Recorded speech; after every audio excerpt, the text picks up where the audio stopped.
आपल्या परिसरातील ताजी अपडेट बघायची आहे ना, तर मग आजच सी 24 तास या आपल्या YouTube चॅनलला लाईक करा, शेअर करा, सबस्क्राइब करा आणि बेल आयकॉनवरती क्लिक करायला तर अजिबात विसरू नका। तालुक्यामध्ये कृषी यांत्रिकीकरण योजनेअंतर्गत अनेक शेतकऱ्यांची ट्रॅक्टरसाठी नावे आली आहेत। जीएसटी कमी होऊन देखील मागील किमतीप्रमाणे जामखेड तालुक्यात ट्रॅक्टरची विक्रीही केली जाते। मात्र याच ट्रॅक्टरची किंमत ही शेजारील तालुक्यामध्ये 75 ते 80 हजार रुपये कमी आहे। मग जामखेडमध्येच जास्त का, असा सवाल करत शेतकरी आक्रमक झाले।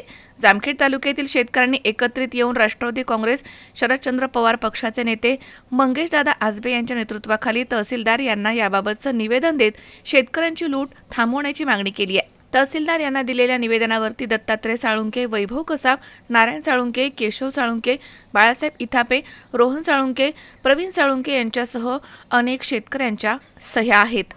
कृषी मार्फत जे ट्रॅक्टर भेटले तर सध्या गावात कमीत कमी बारक्या गावात 50-100 ट्रॅक्टर असे मिळालेले तर आता शेतकऱ्याचं घ्यायला गेलं ट्रॅक्टर तर ज्या पहिल्या 2-3 महिन्याच्या किमती होत्या त्याच्यापेक्षा निश्चितच 60, 70, 80, 90 हजार रुपये किमती वाढल्या तरी।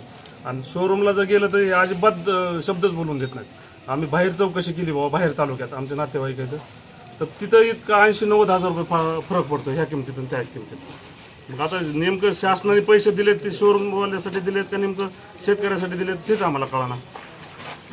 त्याच्यामुळे ह्याची दखल शासनाने घ्यावा हीच मी विनंती करतो। फरक कशामुळे पडतोय किमतीमध्ये? बाहेरच्या तालुक्यात जी किमती आहेत ट्रॅक्टरच्या त्या किमतीत आणि आपल्या इथल्या शोरूमच्या किमतीत कशामुळे पडतोय आता ती काय सांगता येणार नाही आम्हाला। जीएसटीचे पैसे तर असे बी कमी झाले तर जीएसटी मुळे तर कमी व्हायला पाहिजे होते ना आतापर्यंत की बाबा तालुक्यात जो डीलरशिप दिली तालुक्यात समज त्या तालुक्यातच ट्रॅक्टर घ्यायचे, बाहेरच्या नाही म्हणजे जमणार नाही ट्रॅक्टर घ्यायला। मग दोन्ही बाजूने अडवणूक करते ते। आधीच तर पावसा पाण्याने इतकं नुकसान झालंय, वर्ण शासनाने 1,00,000-1,00,000 रुपये दिले तर ट्रॅक्टरसाठी अनुदान तर तीच वरचीवरच हे शोरूमवाले हाणायला लागलेत। मग नेमकं आम्ही काय करायचं शेतकऱ्यांनी? 65ला विकत होते। बोला। जामखेड तालुक्यामध्ये कृषी खात्यामार्फत सर्व शेतकरी बांधवांना सोडतीमध्ये ट्रॅक्टरचं प्रमाण जास्त असल्यामुळे इथली जामखेडमधील सर्व शोरूम मालकांनी सध्या चालला मनमानी कारभार। ट्रॅक्टरच्या किमतीमध्ये वाढ ही सध्याची गोष्ट पाहता सर्व शेतकरी तालुक्यातील सर्व त्रस्त झाले आहेत।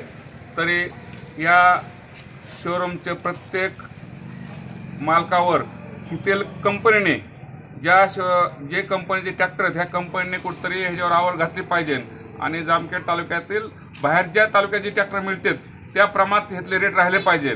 आज पाहता जर इथं सर्व शेतकरी प्रत्येक तालुक्यामध्ये त्यांचे कोण ना कोण पाहुणे रावळे असतात, त्यामुळे प्रत्येक शोरूमला ती चौकशी करतात आणि ती चौकशी केली असता बाहेरच्या आणि जामखेड तालुक्यामध्ये कमीत कमी डिफरन्स 50 ते 70 हजारापर्यंत पडत आहे।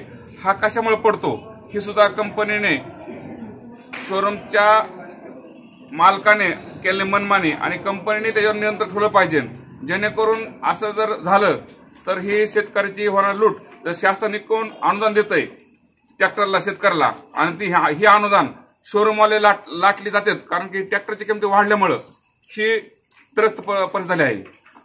आता शेतकऱ्यांचे सोयाबीन असन उडीद असन हा भाग व्यापारी सध्या फेटेशन नसल्यामुळं काडीबोल भावात विकत आहेत। तरी लवकरात लवकर सरकारने आम्ही साहेबांना निवेदन दिले की लवकर फेटेशन चालू करून आम्हाला शेतकऱ्याला दिलासा देण्यात यावा, कारण की आज बाजारभाव जर बघितले सोयाबीनचे 3,000 ते 3,500 रुपये चाललेत आणि हमी भाव 5,300 ते 400 रुपये। त्या हा डिफरन्स हा शेतकरी आज मेटाकुटा आला असताना 1,000-1,500 हजाराचा डिफरन्स पडतोय। हा सुद्धा शेतकऱ्यांच्या भरपूर तोटा होत आहे। त्यामुळे लवकर फेटेशन चालू करून शेतकऱ्याला दिलासा करण्यात यावा। सर्व शेतकरी बांधवांच्या वतीने हे निवेदन आम्ही साहेबाकडे देत आहोत। बोला सर। शोरूमच्या मालकाला पत्र तरी शासनाला कळवतो, प्रथम जबाबदारी माझी शासनाला कळवायची आहे, शासनाला कळवून टाकतो लगेच कलेक्टर ऑफिसला। अशोक वीर, सी 24 तास, जामखेड।